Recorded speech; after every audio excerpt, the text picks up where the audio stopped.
Subscribe to our channel by clicking the subscribe button. Click the bell button and enjoy the latest uploads from our channel. Question number 10.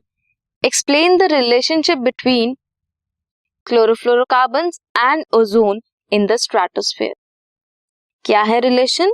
Chlorofluorocarbons are released into the stratosphere, release होते हैं. They are broken up by UV light.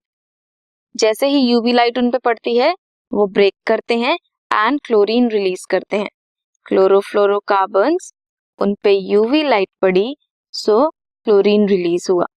This acts like a catalyst with the ozone molecule forming chlorine monoxide. अब ozone है, chlorine catalyst की तरह आएगा, work करेगा and क्या form करेगा? Chlorine mono oxide and molecular oxygen will be released. Chlorine atoms are not consumed.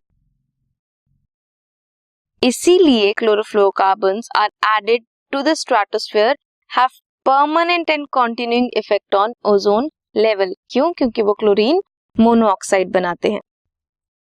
Next, you can attempt second part. That is why are sacred groves highly protected? क्यों? Because of religious and cultural tradition.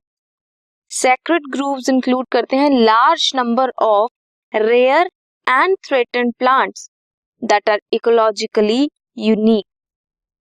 उनकी biodiversity बहुत ही rich होती है. This was question number